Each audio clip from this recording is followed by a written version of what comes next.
Welcome to a special edition of Life Story, Challenger disaster, 40 years later.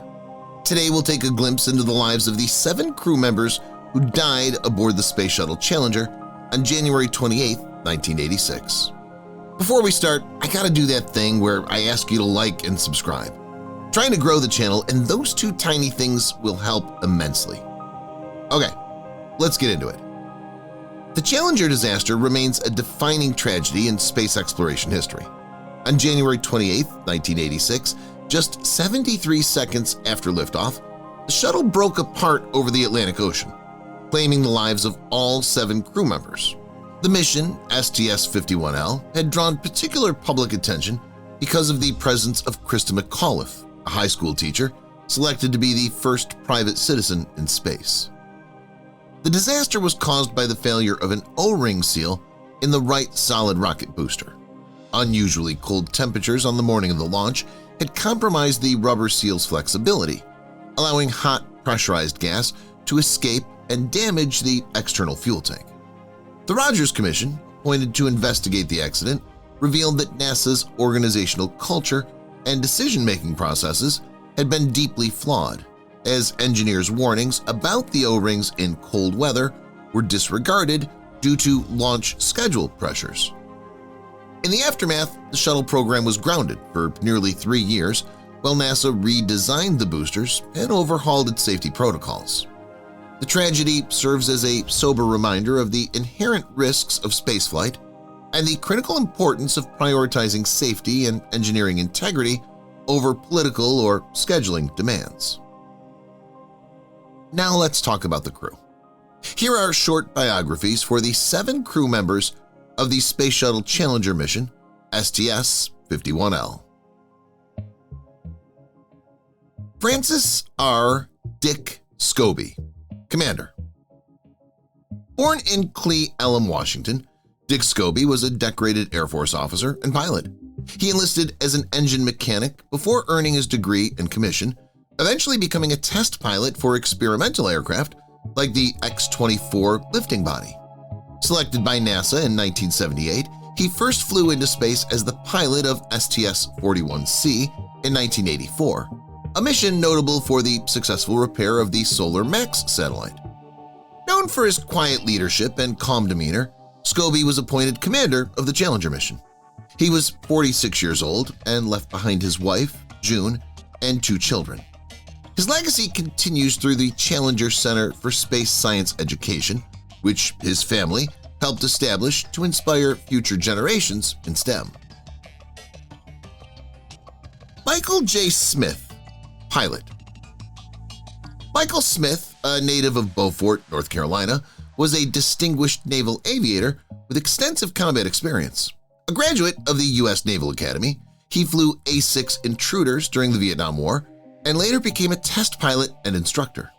Selected for the astronaut program in 1980, Smith was assigned to pilot the Challenger for what would have been his first journey into space.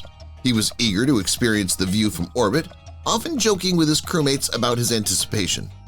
Mike was 40 years old at the time of the disaster. He was survived by his wife, Jane, and their 3 children. He's remembered as a skilled aviator and a devoted family man who died fulfilling a lifelong dream of spaceflight. Dr. Judith A. Resnick, Mission Specialist. Judith Resnick was a brilliant engineer and the 2nd American woman in space. Born in Akron, Ohio, she earned a Ph.D. in electrical engineering from the University of Maryland and worked as a biomedical engineer at the National Institutes of Health before joining Xerox. Recruited by NASA in 1978 as part of the first class to include women, she first flew on the maiden voyage of Discovery, STS-41D, in 1984. On that mission, she successfully deployed 3 satellites and gained fame for her playful zero-gravity acrobatics. A talented classical pianist and a rigorous scientist, Resnick was 36 years old. She was unmarried and is remembered as a pioneer who broke barriers for women in the sciences and aerospace. Dr. Ronald E. McNair, Mission Specialist. Ronald McNair was a physicist and accomplished jazz saxophonist from Lake City, South Carolina. Overcoming segregation in his youth, he earned a PhD in laser physics from MIT. In 1978, he was selected as one of the first 3 African Americans in the space program. He first flew on STS-41B in 1984, where he operated the robotic arm and famously played his saxophone in orbit. For the Challenger mission, he had planned to record the first original piece of music in space, composed for him by Jean-Michel Jarre.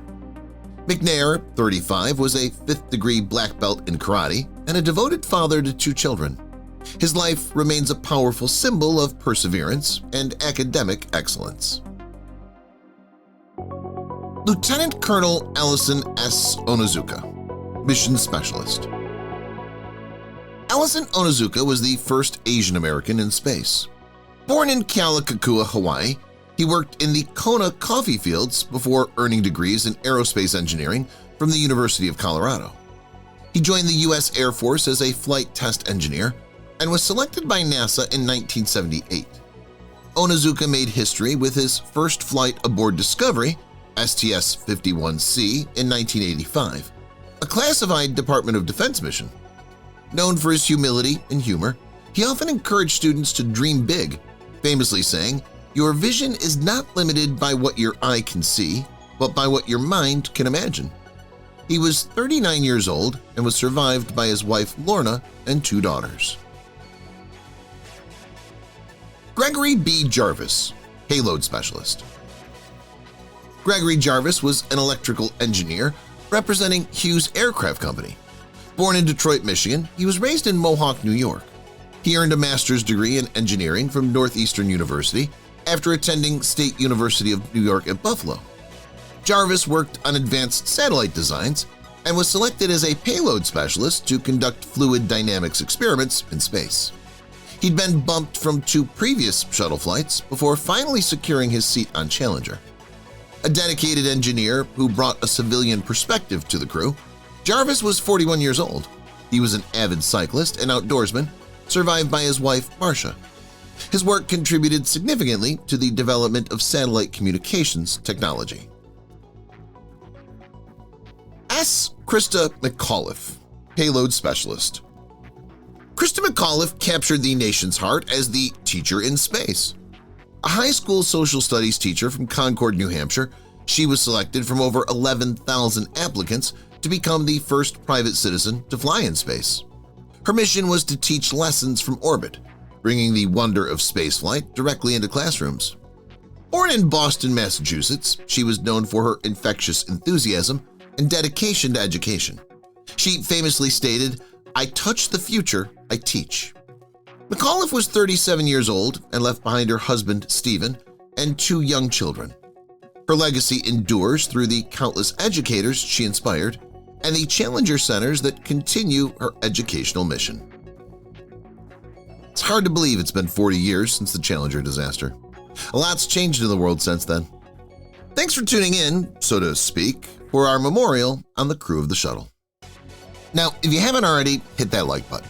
And while you're at it, subscribe too. And don't forget to comment. Lastly, check out Life Story on Instagram, Facebook, and X. We've got the links in our profile. Okay, see you soon.